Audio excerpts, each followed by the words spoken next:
Middle education की एक धमाकेदार वीडियो में आपका स्वागत है। ये वीडियो बहुत ज़्यादा इंपॉर्टेंट है आप सभी बच्चों के लिए।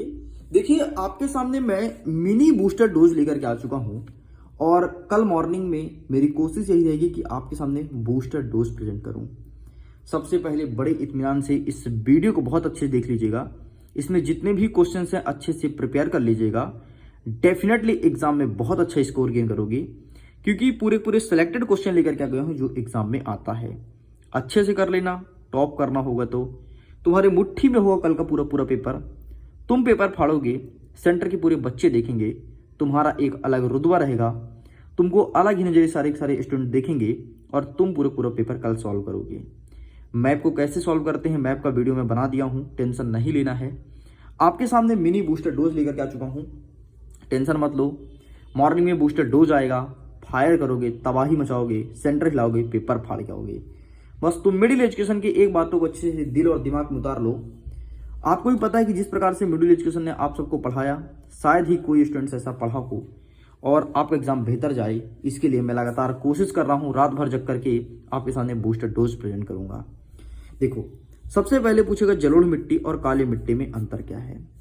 100% पता होना चाहिए कि जलोढ़ मिट्टी होती क्या है और काली मिट्टी क्या होती है। अंतर के अलावा अगर क्वेश्चन ऐसा आ जाए कि जलोढ़ मिट्टी क्या है, काली मिट्टी क्या है, तो भी तुम लिख पाओ, इस काबिल बन जाना। तो जलोढ़ मिट्टी क्या है ये चीज आपको पता होना चाहिए। जलोढ़ मिट्टी मतलब सिंपल सा, नदी द्वारा बहा करके जो मिट्टी लाई जाती है उसे जलोढ़ मिट्टी कहते हैं। जलोढ़ मिट्टी के भी दो प्रकार होते हैं, एक होता है आपका बांगर और दूसरा होता है खादर। पुरानी जलोढ़ मिट्टी को बांगर कहते हैं और नई जलोढ़ मिट्टी को खादर कहते हैं, चीज पता होना चाहिए। अब बोलोगे सर जलोढ़ मिट्टी एक बार और समझा दो अच्छे से। तो देखो, नदी जो होती है, नदी द्वारा बहा करके जो मिट्टी लाई जाती है जिससे आप अगल बगल खेत भी डूब जाता है, ठीक, उसे कहते हैं जलोढ़ मिट्टी। एंड बांगर और खादर इसके दो प्रकार हैं। जो बहुत पहले बहा करके लाई जाती है उसे बांगर कहते हैं और जो अभी नवीनतम बहा करके लाई जाती है उसे खादर कहते हैं। ये एग्जाम में पूछता है। अब काली मिट्टी का, इसके बारे में समझ लो। काली मिट्टी का उद्घाटन जो हुआ है, उत्पन्न हुआ है, ये हुआ है ज्वालामुखी से। यह आपका पर्वत पहाड़ हो गया, यहाँ ज्वालामुखी फटा, यहाँ के आसपास भाई ज्वालामुखी से निकलता है गर्म लावा। तो गर्म लावा है तो मिट्टी हो गई पूरी गर्म होने कारण मिट्टी पड़ गई काली, इसलिए इसका नाम पड़ा काली मिट्टी। आप देखोगे जब कोई चीज जलता है तो जलने के बाद गर्म ही पड़ता है, वो ठंडा नहीं होता है। तो इस प्रकार से जलोढ़ और काली मिट्टी एग्जाम में 100% देखने को मिलेगा। नेक्स्ट दूसरा नंबर कहता है कि एजेंडा 21 क्या है। देखो, पर्यावरण को बचाने के लिए, पर्यावरण को सुरक्षित रखने के लिए 1972 में एक एजेंडा लेकर के आया था, एजेंडा 21। मतलब 21 बातों को ध्यान में रखे थे। पूरे विश्व भर के लोग मीटिंग किए थे और बोले थे इन 21 बातों को ध्यान रखना है अपने पर्यावरण को बचाने के लिए। यही कहलाता है एजेंडा 21। 21 नाम इसलिए पड़ा क्योंकि 21 बातें थी इसमें। जैसे इसमें था कि हमें पेड़ पौधे नहीं काटना है, वन्य जीव का संरक्षण करना है, ठीक है, और जो विलुप्त हुए हैं उन्हें बचाना है। इस प्रकार से एजेंडा 21 का मुख्य उद्देश्य था। नेक्स्ट कहते हैं वायु प्रदूषण को नियंत्रित करने के उपाय क्या होता है। प्रदूषण से संबंधित एक प्रश्न आएगा, चाहे वो आपका वायु प्रदूषण हो, जल प्रदूषण हो या ध्वनि प्रदूषण। ज्यादातर इंपॉर्टेंट जल प्रदूषण है, लेकिन जल तो आपके पेपर में कवर कर लिया गया था, इसलिए वायु रह गया था, उसको मैं बता देता हूँ। वायु प्रदूषण को नियंत्रित करने के उपाय मतलब वायु प्रदूषण ना हो, इसको रोकने के लिए क्या करना चाहिए। तो सबसे पहले व्यक्ति को अधिक से अधिक पेड़ लगाना चाहिए ताकि वायु प्रदूषण ना हो। पटाखे या फिर जैसे औद्योगिक से निकलता है जो धुआं, उनको ऐसा कम करना चाहिए, फिर उनके धुआं को डायरेक्टली खुले आसमान में नहीं छोड़ना चाहिए, ठीक। आप इसके लिए सिंपल सा एक ऊपर ढक्कन लगा करके उस धुएं को रोक सकते हैं, स्लो कर सकते हैं, ताकि डायरेक्टली इन्वायरमेंट न जाए, उसके जितने कार्बन है वो एकत्रित हो सकें। तो वायु प्रदूषण के कौन कौन से उपाय हो सकते हैं, इसको प्लीज आप गूगल करके एंड स्वयं भी पढ़ लेना। बाकी मेरा काम है समझाना, मैं समझा देता हूँ। नेक्स्ट कहता है रूढ़िवादी, उदारवादी और निरंकुशवाद क्या है। सबसे पहले रूढ़िवाद, उदारवाद और निरंकुशवाद नहीं, बल्कि यहाँ पर रूढ़िवाद, उदारवाद, निरंकुशवाद, ठीक है, सही है। तो रूढ़िवाद मतलब होता है कि ऐसी विचारधारा जो प्राचीन काल से चली आ रही है उसे कहेंगे रूढ़िवादी विचारधारा, ठीक है, और ये लगातार चली आती है, एक पीढ़ी से दूसरी पीढ़ी में स्थानांतरित भी होती है, इसे कहते हैं रूढ़िवादी विचारधारा। इनमें उदारवाद की बात करूँ तो उदारवाद मतलब बहुत न्यूट्रल व्यक्ति, किसी से कोई दिक्कत नहीं, जो जैसा बोले सब में ठीक, कोई दिक्कत नहीं। निरंकुशवाद मतलब अपना शासन चलाना, किसी की बात ना सुनना, इसे कहेंगे निरंकुशवाद। नेक्स्ट कहता है आपका साइमन कमीशन पर टिप्पणी लिखिए। देखिए, साइमन कमीशन भारत क्यों आया था, इस पर टिप्पणी पूछा जाएगा परीक्षा में, इसलिए आपको अच्छे से प्रिपेयर करना है। आर्थिक विकास और राष्ट्रीय विकास में अंतर लिखिए। देखिए, जब भी आर्थिक की बात करें तो आर्थिक मतलब होता है पैसे दाम। अगर पैसे दाम आप अच्छा खासा कमा रहे हो तो आपका विकास हो रहा है, इसे कहते हैं आर्थिक विकास। लेकिन यदि मैं राष्ट्रीय विकास की बात करता हूँ तो राष्ट्रीय विकास मतलब होता है कि अगर आपकी आमदनी में वृद्धि होगी तो राष्ट्र का विकास होगा, इसे कहेंगे राष्ट्रीय विकास। इसे अच्छे से प्रिपेयर कर लीजिएगा, एग्जाम में देखने को मिलेगा। नेक्स्ट कहते हैं संसाधन किसे कहते हैं। ये एग्जाम पॉइंट ऑफ व्यू से बहुत ज़्यादा इंपॉर्टेंट नहीं है, लेकिन बेसिक क्वेश्चन है, 1 नंबर का प्रश्न यहाँ से बनेगा। संसाधन मतलब सिंपल सा यही होता है कि जिसका व्यक्ति उपभोग करता है, जिसका उपयोग करता है, उसे संसाधन कहते हैं। ठीक है, संसाधन व्यक्ति का वो सभी चीज़ें बन जाती है जिसका व्यक्ति जब समय पर उसका उपयोग करता है। जैसे अभी आप देख रहे हैं यहाँ पर आपके सामने कॉपी है, कॉपी पर पेन से लिखा गया है एंड मैं हाथ में जो लिया हूँ पेंसिल है। तो ये तीनों संसाधन हो गए, इनका यूज़ करके और मैं आपके सामने वीडियो शूट कर रहा हूँ। मोबाइल फ़ोन भी आपका संसाधन ही आएगा। संसाधन मतलब हम डिफाइन करेंगे कि व्यक्ति जिसका उपयोग करता है अपने आवश्यकता के अनुसार वो उसका संसाधन बन जाता है। जैसे अगर मुझे जिस चीज़ की यूज़ नहीं है वो संसाधन नहीं बनेगा। जैसे अभी एट प्रेजेंट मुझे कार की यूज़ नहीं है तो मेरे पास कार नहीं है, तो कार मेरे लिए एक संसाधन नहीं है। ठीक है, मेरे लिए संसाधन नहीं, बाकी है तो संसाधन, इस चीज़ को ध्यान रखिएगा।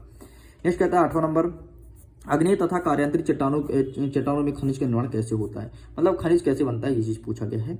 तो अग्नेय मतलब होता है कि बहुत दिनों से जो चट्टानें दब गई है और चट्टान के अंदर ही अंदर कोई ना कोई ज्वालामुखी आया था, गर्म एकदम चट्टानें दबी थी, उसे कहते हैं अग्नेय चट्टान। एंड यदि मैं कार्यांतरित चट्टान की बात करूँ तो अग्नेय ही चट्टान और पुराना हो जाता है और पुराना होकर के किसी में कन्वर्ट हो जाता है, जैसे खनिज बन गया या फिर कुछ बन गया, उसे कहेंगे कार्यांतरित। ठीक, तो अग्नेय और कार्यांतरित इस प्रकार से डिफाइन करना है। आगे बढ़ते नेक्स्ट कहता है 9वां नंबर, सत्याग्रह क्या है समझाइए। सत्याग्रह क्या है समझाइए, ये आपके एग्जाम में देखने को मिलेगा। ठीक है, और गांधी जी ने इसे चलाया था।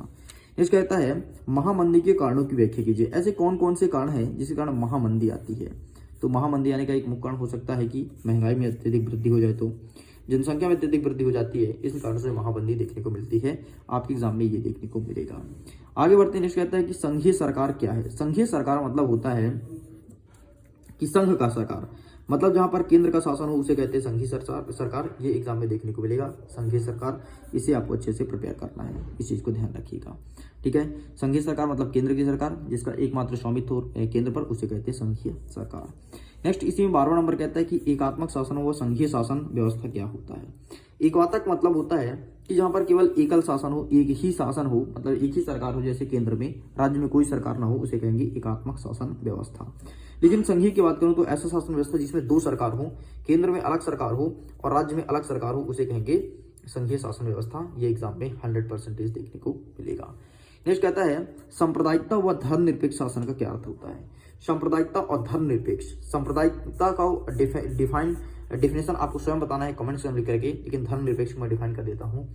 धर्मनिरपेक्ष का मतलब होता है कि ऐसा कोई राज्य, ऐसा कोई देश जो कि किसी धर्म जाति या विशेष को बढ़ावा नहीं देता हो, उसे कहते हैं धर्मनिरपेक्ष। और हमारा हिंदुस्तान एक धर्मनिरपेक्ष राज्य है, ऐसा कहने में आता है, बाकी सच्चाई ये नहीं है। सच्चाई ये कि हमारा भारत देश अलग अलग धर्म विशेष को बढ़ावा देता है।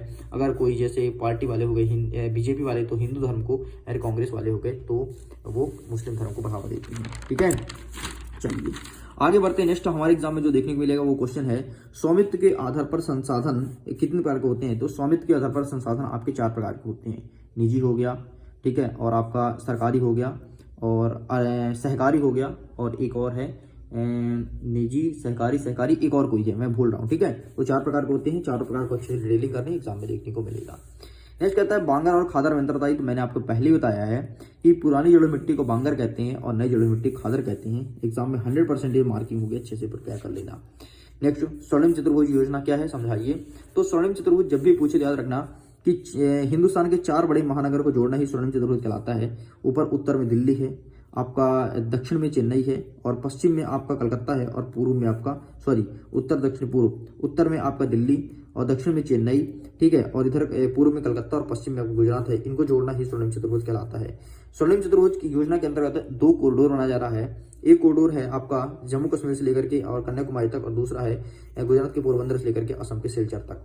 इस प्रकार का कॉरिडोर विकसित किया जा रहा है। एग्जाम में 100% मार्किंग होगी, ध्यान रखना। नेक्स्ट हमारा 17 नंबर कहता है रबी और खरीफ की फसलों में अंतर बताइए। तो सिंपल से याद रखना, कभी कभी ऐसे पूछता है कि रबी की फसल का परिभाषा बताओ उदाहरण सहित, खरीफ की फसल का परिभाषा बताओ उदाहरण सहित। लेकिन अगर तुम अंतर प्रिपेयर करो तुम्हारा दोनों क्लियर हो जाएगा। तो रबी की फसलें वे फसलें जो अक्टूबर नवंबर में हो जाती है उसे कहते हैं रबी फसलें, और मार्च अप्रैल में काटी जाती है। लेकिन अगर मैं खरीफ की फसलों की बात करूं तो वे फसलें जो जून जुलाई में बोई जाती है और सितंबर अक्टूबर में काटी जाती है उसे कहते हैं खरीफ की फसलें। अब याद कैसे रखोगे, देखो रबी लिखा है तो रा और बा, तो अक्टूबर के अंतिम में क्या है, बा और रा, तो बस सिंपल सा ये बर कर दो, ये रबी कर दो, आपका क्लियर हो जाएगा कि रबी फसलें जो अक्टूबर नवंबर में बोई जाती है उसे रबी फसलें कहते हैं और खरीफ फसलें जो जून जुलाई में बोई जाती है। इसका अच्छा एग्जाम्पल कैसे याद रखोगे, एग्जाम्पल याद रखने के लिए अगर तुम गाँव से हो तो तुम ये दिमाग लगाओ कि अक्टूबर नवंबर में से कौन सी फसलें बोई गई थी, तो आपके दिमाग में तुरंत आएगा यार गेहूं बोई गई थी, मटर बोई गई थी, चना बोई गई थी, जो कि मार्च अप्रैल में भी काटी जाने वाली है। एंड जून जुलाई में कौन सी फसलें बोई गई थी, तो जून जुलाई में आपकी कौन सी फसलें बोई थी ये दिमाग में क्लिक करो, ठीक है। और जैसे आपका धान हो गया ये सब बोई जाती है और सितंबर अक्टूबर में इसे काटी जाएगी। तो ये डिफरेंस आपको पता होना चाहिए, 200% एग्जाम में देखने को मिलेगा, लिखित देता हूँ। नेक्स्ट कहता है कि वस्तु विनिमय प्रणाली क्या है। अब देखो वस्तु विनिमय क्या है, तो वस्तु विनिमय का मतलब होता है एक वस्तु के बदले दूसरी वस्तु को लेना, इसे कहते हैं वस्तु विनिमय प्रणाली। सपोज करो कि मेरे घर में धान की खेती सबसे अधिक होती है और आप जो वीडियो देख रहा है उसके यहाँ गेहूं की खेती सबसे अधिक होती है, तो मैं बोलूंगा कि बेटा मुझे गेहूं चाहिए, मेरे घर में गेहूं नहीं है, तुम बोलोगे ठीक है सर हमें धान दे दो, तो हम तुमको 1 बोरी धान देंगे और तुम हमको 1 बोरी गेहूं देखो, इसे कहेंगे वस्तु विनिमय। मतलब एक वस्तु के बदले दूसरे वस्तु को लेना ही वस्तु विनिमय कहलाता है। लेकिन अब की प्रणाली वस्तु विनिमय नहीं बची है, अब बल्कि मुद्रा विनिमय हो गया है। अब लोग वस्तु के बदले वस्तु नहीं देते बल्कि वस्तु के बदले मुद्रा का डिमांड करते हैं, इस चीज को ध्यान रखिएगा। कांडला बंदरगाह की विशेषता लिखिए, सबसे पहले भारत देश से सबसे बड़ी बंदरगाह है, यहाँ पर सामान का लोडिंग एंड अनलोडिंग होता है, इस चीज को ध्यान रखना, ठीक। तो इसका विशेषता आप देख लेना। एक चीज बता देता हूँ, बंदरगाह और पतन में क्या अंतर होता है ये चीज तुमको पता होना चाहिए, बंदरगाह और पतन में क्या अंतर होता है, ठीक, ये चीज ध्यान रखना। तो जहां जहाज रुकता है उसे कहते हैं पतन और बंदरगाह जहां पर सामान की लोडिंग और अनलोडिंग की जाती है, बाकी इसमें अंतर आप अच्छे से देख लेना, इस चीज को ध्यान रखना। नेक्स्ट कहता है कि राजनीतिक दल के कार्य क्या होते हैं और उनकी समक्ष कौन कौन सी चुनौतियां होती हैं।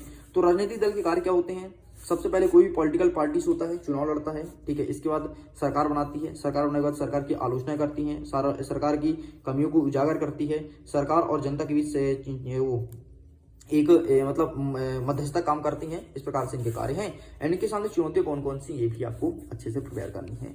नेक्स्ट आपके एग्जाम में आएगा सविनय अवज्ञा आंदोलन पर टिप्पणी लिखिए। देश की पहली रेलगाड़ी कब और कहां चली थी, देश की पहली रेलगाड़ी 1853 में ये चली थी मुंबई से ठाणे के बीच, मुंबई से ठाणे के बीच, ठीक, ये चीज ध्यान रखना। देश की पहली रेलगाड़ी 1853 में मुंबई से ठाणे के बीच चली थी, ठीक है। नेक्स्ट कहता है अर्थव्यवस्था को कितने क्षेत्रों में बांटा गया है, तो अर्थव्यवस्था को 3 क्षेत्रों में बांटा गया। पहला हो गया आपका कृषि, दूसरा हो गया आपका उद्योग और तीसरा हो गया आपका सेवा क्षेत्र। एग्जाम में 100% आएगा, इस चीज को ध्यान रखना। पहला हो गया कृषि, दूसरा उद्योग, तीसरा सेवा क्षेत्र। कृषि के अंतर्गत तो वे सभी चीज आती हैं जो प्राथमिक क्षेत्र होता है, मतलब ऐसा कह सकते हो जिससे चीजें बनती हैं, जैसे आपका गन्ना हो गया जिससे शक्कर बनती है, ठीक है। आपके कपड़ा मिल से सूती वस्त्र उद्योग हो गया, है ना। और इसके अलावा आपका जूट हो गया, ठीक है, पटसन हो गया, ये सब आपके अर्थव्यवस्था के पहले क्षेत्र के अंतर्गत आएगा। इसके अलावा जो जैसे कुक्कुट पालन, बकरी पालन, भेड़ पालन, ये सब प्राथमिक क्षेत्र अर्थात कृषि के अंतर्गत ही काउंट किया जाता है। नेक्स्ट कहता है उद्योग, उद्योग मतलब इंडस्ट्री, जैसे आपका गन्ना उद्योग हो गया। देखो गन्ना से संबंधित जो आपका चीनी उद्योग हो गया, गन्ना जो बनेगा वो पहले उद्योग में आएगा कृषि में, ठीक है। लेकिन जो चीनी आएगा वो आपके द्वितीयक उद्योग में आएगा। चीनी हो गया, कपड़े वाला मिल हो गया, ये सब इसमें आएगा। एंड सेवा में जैसे संचार हो गया, परिवहन हो गया, और जो मैं तुमको पढ़ा रहा हूँ ये सब सेवा क्षेत्र के अंतर्गत ही काउंट किया जाएगा। एंड अर्थव्यवस्था के तीनों क्षेत्रों को अच्छे से देख लेना, एग्जाम में 200% देखने को मिलेगा। नेक्स्ट कहता है संरक्षित, आरक्षित और रक्षित वन किसे कहते हैं।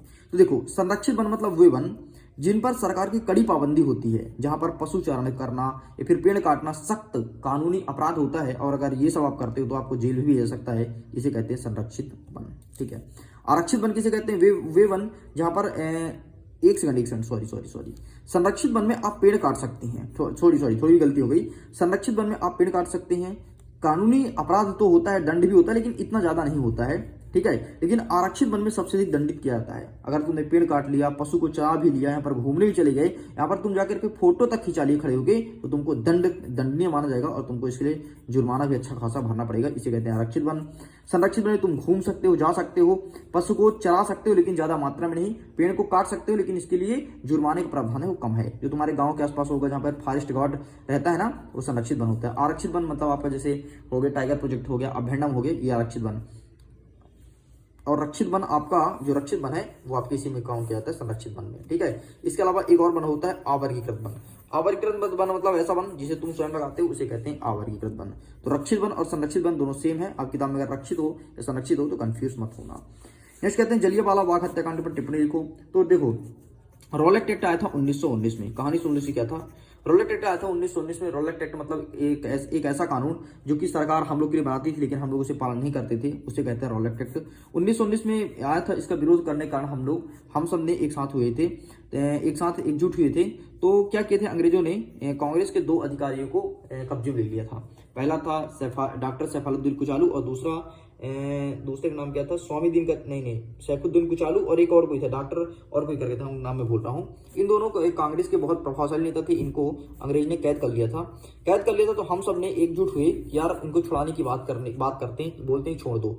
तो हमने सब जलियांवाला बाग, एक ग्राउंड है जो कि पंजाब में है, वहां पर हम लोग गए। अमृतसर में जलियांवाला बाग एक ग्राउंड है, वहां पर सब एकत्रित हो गए और हम लोग शांतिपूर्वक आंदोलन करने लगे। भाई उनको छोड़ दो, उनकी कोई गलती नहीं है, उनको छोड़ो। तो एक व्यक्ति आया जनरल डायर नाम का, उसने गोली चलाना स्टार्ट कर दिया। अपने सभी सैनिकों को बोला कि गोली चलाओ, खूब मारो। और फाइनली उसने गोली चलाई तो हमारे यहाँ से 1 से 2 हजार लोग घायल हुए थे, घायल की मृत्यु हो गए थे, एंड 3 से 4 हजार लोग घायल हुए थे। ये था आपका जलियांवाला बाग हत्याकांड। नेक्स्ट कहता है रेशम मार्क और ट्रिपल एच, सिंपल से यार, जहां से रेशम का व्यापार होता है उसे रेशम मार्क कहते हैं। नेक्स्ट एग्जाम में आएगा निजीकरण, उदारीकरण एंड वैश्वीकरण, क्या जिसे कहते हैं एलपीजी। ठीक है, LPG, liberalisation, privatisation, globalisation.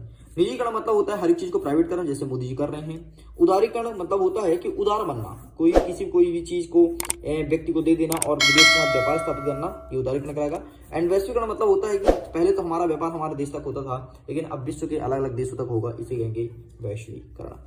Next कहता है गठबंधन सरकार किसे कहते हैं, तो सिंपल सा, सरकार बनाने के लिए जब कोई बहुमत पार्टी अपनी सीट को पूरा नहीं कर पाती तो उसे कहते हैं गठबंधन। और गठबंधन करके ही लोग सरकार बना सकते हैं। ठीक है, देखो समझो जरा कैसे, हमारे विधानसभा में 230 सीटें हैं और हमें सरकार बनाने के लिए 2/3 बहुमत चाहिए। ठीक है, 2/3 बहुमत चाहिए, मतलब यहाँ पर चाहिए 115 से एक अधिक, मतलब 116 सीट चाहिए।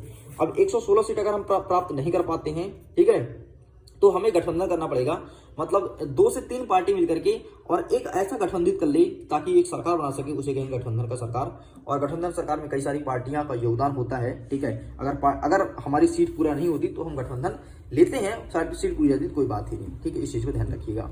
नेक्स्ट कहता है भारत की भाषाई विविधता बताइए, तो आपको पता है कि हमारे भारत देश में अलग अलग भाषाई और अलग अलग विविधता के लोग रहते हैं। ठीक है, तमिल, तेलुगु, कन्नड़, मलयालम। ठीक, हमारे हिंदुस्तान में 22 भाषा के लोग रहते हैं जो कि संविधान में मान्यता प्राप्त है। वैसे हमारे हिंदुस्तान में 134 भाषा बोली जाती है, इस चीज को ध्यान रखिएगा।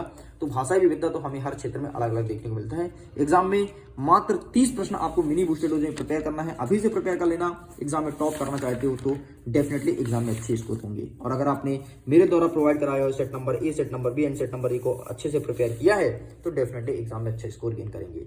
तो ये है आपके वीडियो के एंड, मैं वीडियो गेंड करता हूं, जल्दी मिलेंगे अब आपके साथ एक बूस्टर डोज साथ और क्वेश्चंस को कवर करेंगे, समझने का प्रयास करेंगे। अगर मिनी बूस्टर डोज में कोई कमी रह गई हो या फिर कोई चीज अच्छे समझ में ना आया हो तो कमेंट सेक्शन में लिख दो, ताकि कल एग्जाम है और मैं बूस्टर डोज में वो भी कवर कर पाऊं। वीडियो गेंड करता हूं, एग्जाम के लिए ऑल द बेस्ट। इसके पीडीएफ को डाउनलोड कर सकते हो, थोड़ी देर बाद आपको पीडीएफ प्रोवाइड करा दिया जाएगा, लिंक डिस्क्रिप्शन बॉक्स में चेकआउट कीजिए और पूरा पीडीएफ को डाउनलोड कीजिए। Okay, bye bye.